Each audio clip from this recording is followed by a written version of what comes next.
खुलुमबाय बेयो बड'लेण्ड इंखं टेलिभिजन दिनै 2 एप्रिल 2023 रबिबार खालि सानसेनि बरादखौ नोंथांमोननि खाथियाव लाबोदों आं सदानन्द दैमारिया।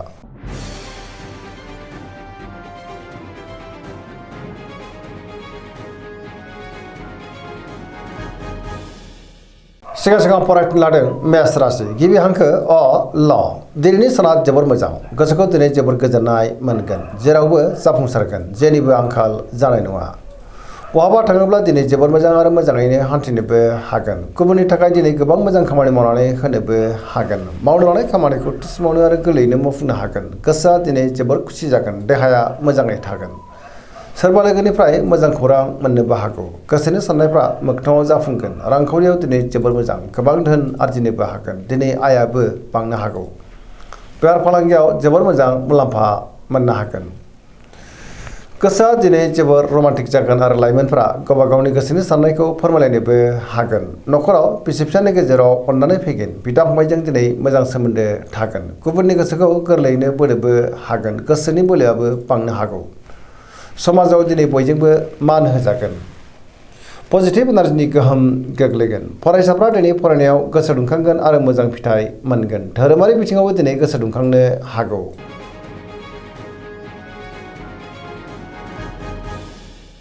वृष राशि गिबि हांखो इ उ ब दिनैनि साना मोजां आरो गाज्रिनि गेजेरजों बाबेनलांनो हागौ गोसोआ दिनै जोबोर उसुखुथु जागोन गियाननि आंखाल जानोबो हागौ सोरजोंबा थगायजानोबो हागौ गोसोनि बोलोआ दिनै लोरबां जानो हागौ मावनो लानाय खामानिखौ मावफुंनो हायोब्लाबो माबा नङा माबा मोनसे गोरोन्थि जालांनोबो हागौ समाजाव मान मोनगोन रांखावरियाव मोजां अब्लाबो नाथाय खरसायाबो बांनो हागौ बेफार फालांगियाव मोजां होनजायो न'खराव बिसि फिसायनि गेजेराव एना एनिबो फैनो हागौ सोरजोंबा रायखोमा जानो हागौ गोसोनि साननायफ्रा दिनै देबर नांगोन आरो नेगेटिभ एनार्जिनि गोहोमबो गोग्लैनो हागौ सांग्रां जानाया गाहाम।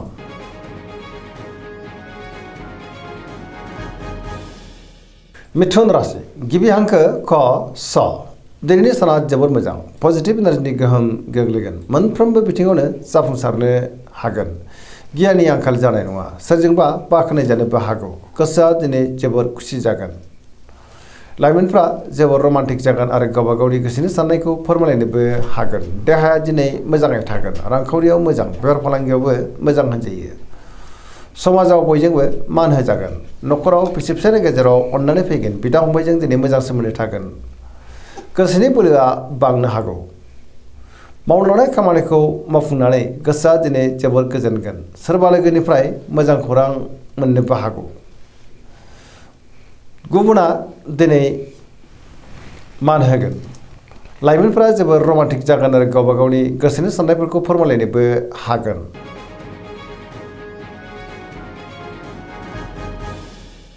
कर्कट राशि गिबि हांखो ड ह दिनैनि साना जोबोर मोजां समाजाव दिनै लोगो लेवा बांनो हागौ गोबां मोजां खाबुबो मोननो हागौ गोसोआ दिनै जोबोर गोजोनगोन सोरबा लोगोजों बाख्नाय जानोबो हागौ गोसोनि साननायफ्रा दिनै मोगथाङाव जाफुंगोन पजिटिभ साननो रोंगोन आरो गियाननि आंखाल जानाय नङा मावनो लानाय खामानिखौ थि समावनो आरो गोरलैयैनो मावफुंनोबो हागोन रांखावरियाव जोबोर मोजां आयाबो बांनो हागौ बेफार फालांगियाव दिनै जोबोर मोजां मुलाम्फा मोनगोन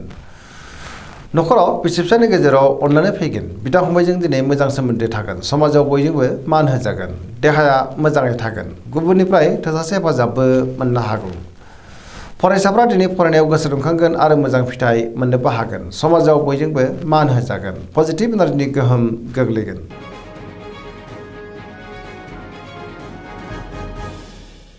सिंह राशि गिबि हांखो म ट दिनैनि साना जोबोर मोजां गोबां मोजां खाबु मोननोबो हागौ गोसोआव दिनै पजिटिभ साननाय फैगोन गोथों आरो गोग्गो साननो रोंगोन गियाननि आंखाल जानाय नङा मावनो लानाय खामानिखौ थि समावनो गोरलैयैनो मावफुंनोबो हागोन सोरबा लोगोनिफ्राय थोजासे हेफाजाबबो मोननो हागौ गोसोनि साननायफ्रा मोगथाङाव जाफुंगोन बहाबा दावबायनाय बा हान्थिनो खाबु मोननो हागौ आरो मोजाङैनो हान्थिनोबो हागोन रांखावरियाव दिनै जोबोर मोजां अब्लाबो नाथाय खरसायाबो बांनो हागौ बेफार फालांगियाव दिनै जोबोर मोजां मुलाम्फा मोननो हागोन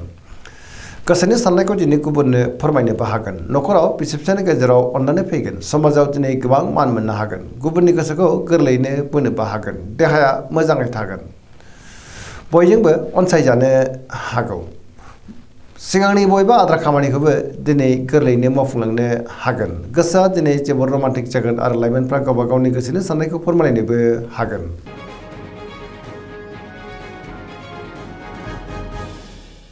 कन्या राशि गिबि हांखो प ट दिनैनि साना मोजां आरो गाज्रिनि गेजेरजों बाबेलांनो हागौ गोसोनि साननाया देबर नांगोन गोथों आरो गोग्गो साननो रोंनाय नङा गियाननि आंखाल जानोबो हागौ रांखावरियाव मोजां अब्लाबो नाथाय खरसायाबो बांनो हागौ बेफार फालांगियाव मोजां होनजायो देहाया दिनै मोजाङै थागोन अब्लाबो नाथाय जानाय लोंनायाव सांग्रां जानांगोन सोरजोंबा नांलाय खमलाय एबा एना एनिबो जानो हागौ सुथुरनि गाज्रि नोजोर गोग्लैनोबो हागौ सांग्रां जानाया गाहाम गोसोआ दिनै जोबोर गोनो गोथो जागोन आरो नेगेटिभ एनार्जिनि गोहोम गोग्लैनोबो हागौ।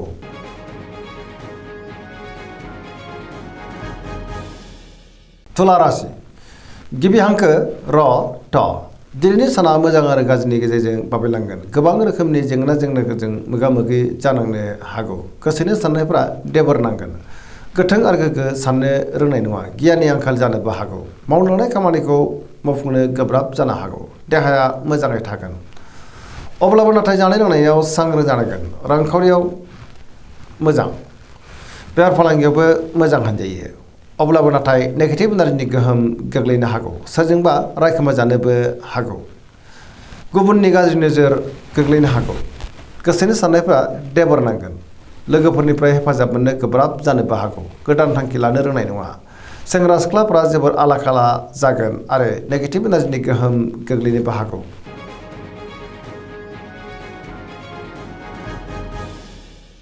वृश्चिक राशि गिबि हांखो न स दिनैनि साना जोबोर मोजां गोसोखौ दिनै जोबोर गोजोननाय मोनगोन पजिटिभ एनार्जिनि गोहोम गोग्लैगोन समाजाव दिनै लोगो लेवा बांनो हागौ सोरबा लोगोजों बाख्नाय जानो हागौ गुबुननि थाखाय गोबां मोजां खामानि मावनानै होनोबो हागोन गोसोनि साननायफ्रा मोगथाङाव जाफुंनो हागौ समाजाव दिनै गोबां मान मोननो हागोन आरो सोरजोंबा बाख्नाय जानोबो हागौ गोसोनि साननायफ्रा दिनै मोगथाङाव जाफुंगोन सिगांनि बयबो आद्रा खामानिखौ दिनै मावफुंनो हागोन न'खराव बिसि फिसायनि गेजेराव अननानै फैगोन रांखावरियाव मोजां अब्लाबो नाथाय खरसायाबो बांनो हागौ बेफार फालांगियाव मोजां होनजायो देहाया दिनै मोजाङैनो थागोन गुबुननिफ्राय थोजासे हेफाजाबबो मोननो हागौ फरायसाफ्रा दिनै फरायनायाव गोसो दुंखांगोन आरो मोजां फिथाइ मोनगोन लाइमोनफ्रा जोबोर रमान्टिक जागोन आरो गावबा गावनि गोसोनि साननायफोरखौ फोरमायलायनोबो हागोन।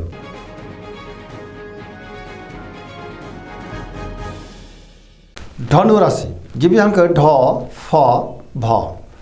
दिनैनि साना जोबोर मोजां गोसोखौ दिनै जोबोर गोजोननाय मोनगोन गोबां मोजां मोजां खाबुबो दिनै मोननो हागौ सिगांनि बयबो आद्रा खामानिखौबो दिनै मावफुंनो हागोन गोसोनि साननायफ्रा मोगथाङाव जाफुंनोबो हागौ मावनो लानाय खामानिखौ गोरलैयैनो मावफुंनो हागोन सोरजोंबा बाख्नाय जागोन रांखावरियाव मोजां अब्लाबो नाथाय खरसायाबो बांगोन बेफार फालांगियाव दिनै जोबोर मोजां मुलाम्फा मोननो हागोन समाजाव बयजोंबो मान होजागोन बहाबा दावबायनो एबा हान्थिनो खाबु मोननो हागौ आरो मोजाङैनो हान्थिनोबो हागोन पजिटिभ एनार्जिनि गोहोम गोग्लैगोन लाइमोनफोरा दिनै जोबोर रमान्टिक जागोन आरो गावबा गावनि गोसोनि साननायखौ फोरमायलायनोबो हागोन।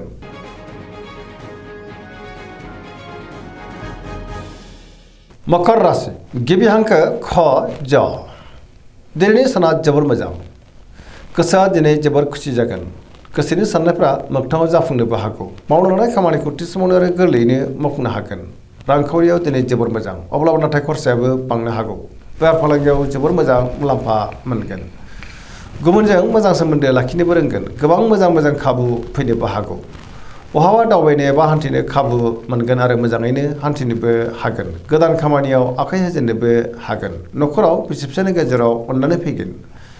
बिदा फंबायजों दिनै मोजां सोमोन्दो थागोन सेंग्रा सिख्लाफ्रा गावबा गावनि गोसोनि साननायखौ फोरमायलायनो हागोन बहाबा थाङोब्ला दिनै जोबोर मोजां आरो मोजाङैनो हान्थिनो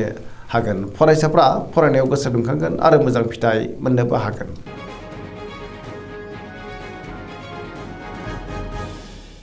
कुम्भ राशि गिबि हांखो ग स दिनैनि साना जोबोर मोजां गोसोखौ दिनै जोबोर गोजोननाय मोनगोन मावनो लानाय खामानिखौ थि समावनो आरो गोरलैयैनो मावफुंनोबो हागोन सोरबा लोगोनिफ्राय मोजां खौरां फैनोबो हागौ समाजाव बयजोंबो मान होजागोन पजिटिभ एनार्जिनि गोहोम गोग्लैगोन गोबां मुंदांखा सुबुंजों दिनै लोगो मोनज्लायनोबो हागौ रांखावरियाव मोजां बेफार फालांगियावबो मोजां होनजायो देहाया दिनै मोजाङैनो थागोन अब्लाबो नाथाय जानाय लोंनायाव सांग्रां जानांगोन सोरजोंबा बाख्नाय जानोबो हागौ न'खराव बिसि फिसायनि गेजेराव अननानै फैगोन गुबुननिफ्राय थोजासे हेफाजाब मोननो हागौ। बहाबा दावबायनो एबा हान्थिनो खाबु मोनगोन आरो मोजाङैनो हान्थिनोबो हागोन। पजिटिभ नोजोरनि गोहोम गोग्लैगोन।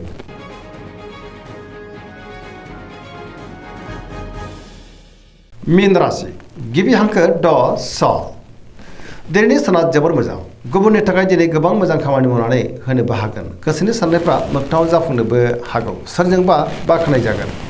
गोसोनि बोलोआ बांगोन। गावनि गोसोनि साननायखौ गुबुननो फोरमायनोबो हागोन। देहाया दिनै मोजाङै थागोन। अब्लाबो नाथाय जानाय लोंनायाव सांग्रां जानांगोन। रांखावरियाव मोजां। बेफार फालांगियावबो जोबोर मोजां मुलाम्फा मोननो हागोन। न'खराव बिसि फिसायनि गेजेराव अननानै फैगोन। सोरजोंबा दिनै बाख्नाय जानो हागौ। लाइमोनफोरनि गोसोआ दिनै जोबोर रमान्टिक जागोन आरो गावबा गावनि गोसोनि साननायखौ फोरमायनोबो हागोन। पजिटिभ एनार्जिनि गोहोम गोग्लैगोन। फरायसाफ्रा दिनै फरायनायाव गोसो दुंखांगोन आरो मोजां फिथाइ मोनगोन। दिनैनि राशि फरायनाया एसेनोसै। जोबनायाव बेखौनो खावलायो जाहाथे नोंथांमोना सानफ्रामबो जोंनि बे बड'लेण्ड इंखं टेलिभिजनखौ नायबाय थायो आरो साबस्क्राइब खालामो, लोगोसे लाइक खालामो आरो शेयार खालामो। एसेनोसै, गोजोन्थों।